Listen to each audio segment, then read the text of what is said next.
Peningkatan kasus positif COVID-19 di DKI Jakarta terus dibarengi dengan tingkat keterisian tempat tidur yang kini mencapai 75%. Lonjakan dalam sepekan terakhir membuat Geraha Wisata Taman Mini Indonesia Indah kembali dibuka untuk perawatan pasien COVID-19 tanpa gejala.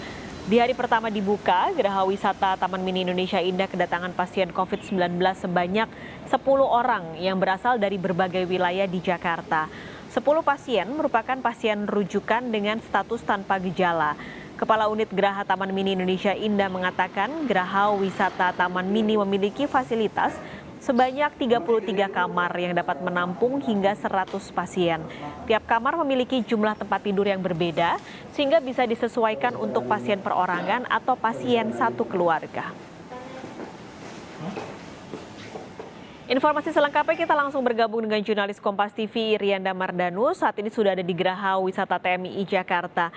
Irianda, jadi hari kedua Geraha Wisata Taman Mini ini jadi lokasi isolasi terkendali ya istilahnya. Nah hingga kini ada berapa pasien COVID-19 yang dirawat di sana?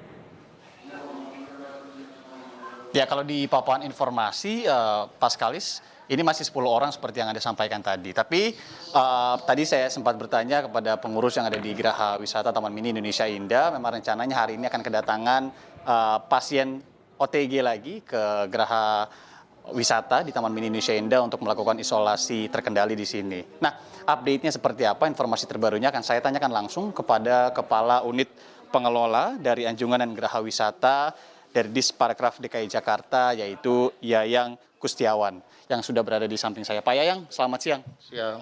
Pak Yayang, kalau untuk informasi terbarunya hingga siang hari ini berapa jumlah pasien OTG ya yang sudah sudah masuk dan akan menjalani isolasi di Geraha Wisata Taman Mini ini, Pak? Baik, untuk pasien OTG yang sudah masuk di Geraha Wisata Taman ini ada 5 orang dan rencana hari ini siang ini akan masuk kembali sekitar 9 orang, jadi total sekitar 14 orang sampai dengan hari ini. Mereka ini semua rata-rata memang rujukan dari puskesmas dulu ya Pak? Atau ada syarat prosedur tertentu nggak sih Pak untuk diisolasi di Geraha Wisata ini?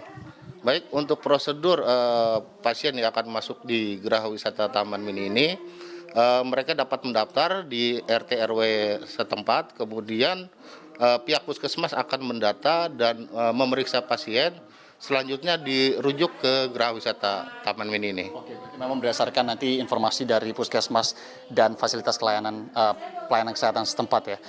Kalau untuk kapasitasnya sendiri berapa banyak Pak? Kemudian untuk jumlah pasien yang bisa ditampung di Geraha Wisata ini berapa banyak?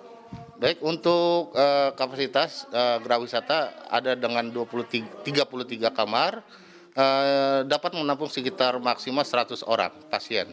Maksimal 100 orang pasien. Oke baik Pak, nanti kalau misalkan di Geraha Wisata ini sudah full begitu ya, belum ada yang keluar, kemudian ada yang mau masuk lagi sudah 100 lebih begitu kapasitas. Ini akan seperti apa teknisnya? Akan dialihkan kemana? Apabila Geraha Wisata Taman ini sudah full dengan pasien OTG, maka selanjutnya akan dirujuk ke beberapa tempat lainnya yang memang sudah disiapkan oleh Pemprov DKI Jakarta. Itu. Bisa diinformasikan mungkin tempatnya di mana saja Pak? Contohnya di Rusun Nagrak yang memang sudah disiapkan oleh Pemprov DKI dan kemungkinan nanti selanjutnya akan dialihkan ke sana. Oke. Pak, fasilitas dan kesiapan sendiri dari Geraha Wisata ini seperti apa? Masih ada yang kurang dari fasilitas kesehatannya, kemudian juga untuk tim tenaga kesehatannya di sini seperti apa? Adakah 24 jam yang standby di dalam, termasuk dokter misalkan? Ya, baik, untuk fasilitas yang diberikan Geraha Wisata Taman Mini kepada pasien ini selain juga tadi disampaikan pemeriksaan rutin dari dokter, selanjutnya yang pasti di dalam kamar juga ada contohnya kamar mandi, AC, TV, sampai wifi kita juga kasih buat pasien. Oh gitu ya, sampai ada wifi aja tadi ya? Ya. Pak, terakhir pertimbangannya apa? Hanya untuk pasien tanpa gejala OTG begitu yang bisa isolasi di sini. Kenapa kemudian tidak yang bergejala juga bisa dialihkan ke sini? Karena memang medisnya sendiri yang dan juga peralatannya yang hanya bisa diberikan kepada pasien OTG. Jadi kalau untuk yang berat-berat dialihkan ke rumah sakit dan Wisma Atlet. Ada Pak kejadian misalkan yang OTG kemudian di tengah menjalani isolasi di sini kemudian bergejala akhirnya harus dirujuk ke rumah sakit itu ada? Ya, ada kebetulan contoh tadi malam itu di Geraha Wisata Ragunan itu ada pasien yang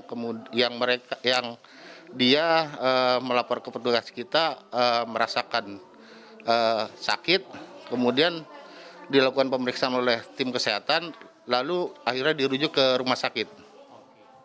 Yang pasti semua teknis sudah siap karena memang simulasinya juga sudah dilakukan dari tahun lalu ya Pak ya? Betul. Oktober tahun lalu. Pak Yayang Kustiawan, Kepala Unit Pengelolaan Anjungan dan Geraha Wisata di Parekraf DKI Jakarta. Terima kasih sudah meluangkan waktu berbagi informasi bersama kami di Kompas Siang. Terima kasih Pak, salam sehat selalu. Nah saudara, memang dari keputusan gubernur yang baru ini terkait dengan lokasi isolasi terkendali COVID-19, ini ada 5 selain di Geraha Wisata Taman Mini Indonesia Indah, Pemprov DKI Jakarta juga menyiapkan 4 lokasi lainnya. Tadi sudah disebutkan satu oleh Pak Yayang, ada di Geraha Wisata Ragunan, kemudian 3 lainnya ada di Hotel Grand Mansion Menteng, Pusdiklat Gulkarmat Ciracas, dan juga Masjid Raya Kiai Haji Asyari. Kemudian bila semuanya penuh, nanti ada tahap 2-nya, yaitu disiapkan 2 rumah susun atau rusun. Yang pertama di Nagrag Cilincing dengan kapasitas 2.550 dan kemudian rusun Pasar Rumput 3.968 kapasitasnya itu terletak di Manggarai. Kalau kita lihat memang selama seminggu terakhir ini apa yang dinyatakan oleh Gubernur DKI Jakarta Anies Baswedan, kasus positif COVID-19 di DKI Jakarta ini memang meningkat.